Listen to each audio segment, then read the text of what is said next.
Many of you brothers, if you can remember, like last year, there was a situation in a Nashville suburb with a lady by the name of Maegan Hall.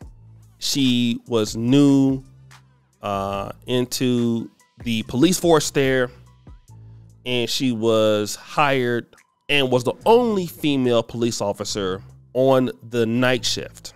All right. Now, according to those that were involved, there was an African-American police chief that was there, and she was in some sort of relationship. Now, she was married at the time, from what I understand, but she found herself getting her cheeks clapped by at least 6 officers, sending pictures, you know, just getting clapped up. Booty clapping sounds.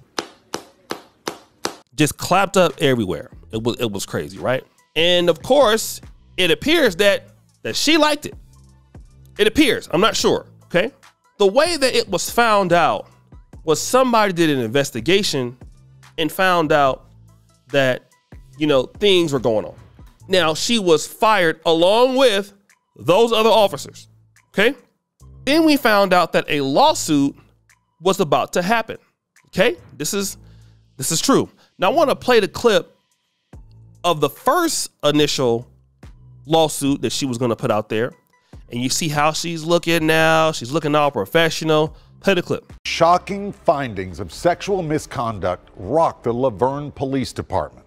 5 officers and the police chief all fired. One of those officers, Maegan Hall, became the face of the scandal and the target of nationwide ridicule, and she's now filed a federal lawsuit. Tonight, in an exclusive interview with our Nick Barris, Hall describes a toxic workplace behind closed doors and how sexual misconduct spiraled out of control.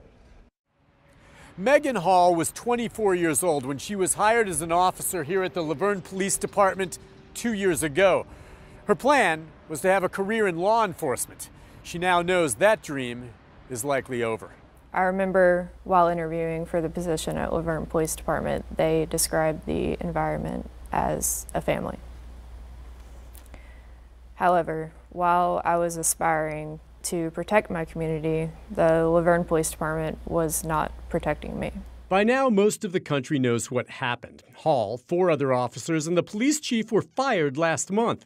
This after 2 separate investigations found that Hall engaged in sexual activity and/or shared intimate photos and videos with several male officers.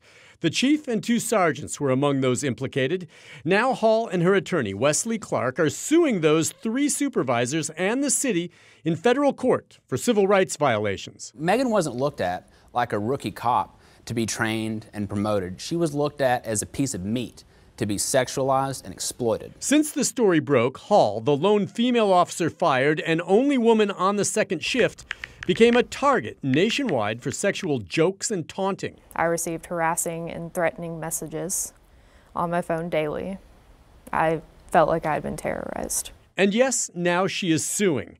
No criminal charges have been filed in the case. Hall knows there are those who will say she was a consenting adult who willingly participated in sexual antics in violation of police department policy, and that now she wants to blame others, including one sergeant who targeted her early on. I know what most people are saying. You know, you could have said no. I get it. But my response to them is that I did say no, and he wouldn't take it for an answer. Eventually, I gave in from pressure. So it's not as easy to say she could have just said no.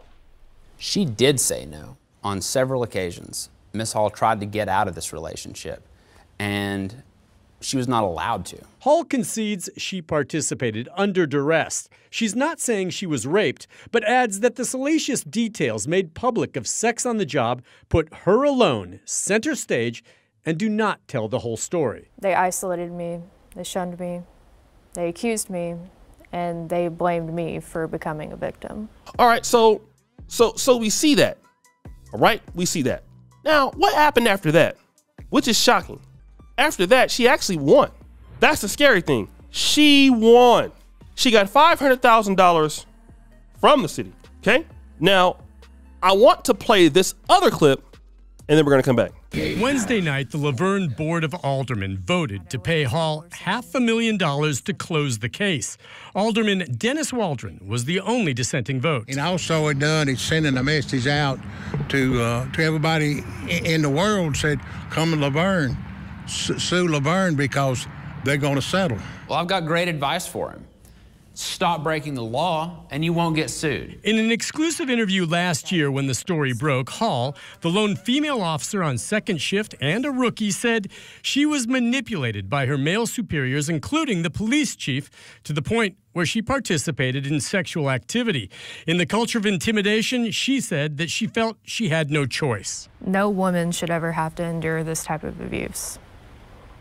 What happened to me during my employment at Laverne's police department, it should never happen to anyone. Hall's attorneys Wesley Clark and Sarah Mansfield hope this $500,000 settlement sends a message that such conduct anywhere will not be tolerated. And I think for Maegan and for other females in a male-dominated industry, it's an unmitigated victory for her and others. There is no admission of liability by the city, but they did agree that Maegan would be paid $500,000. So you guys saw what happened, right? This is YouTube. I'm not gonna go too hard. I believe that she wasn't the victim that she says she is. I'll leave it there, right? The point is she's able to use the I'm a woman, I was abused, the same thing that Tiffany Hinger does in Dolton, the same thing Fannie Willis does, all right? It's something that clearly they are doing wrong. What do they come back and do and say, I'm a woman? Here's the skinny on all of this, guys. You can never use that excuse. You can never use that excuse as a black man. When something happens to you, that is it.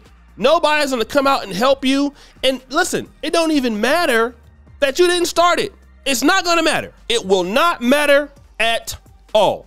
You are going to lose your job. If it's ever found out that those guys, she came on to them, and I'm pretty sure they have text messages, they have all kind of stuff, it doesn't matter.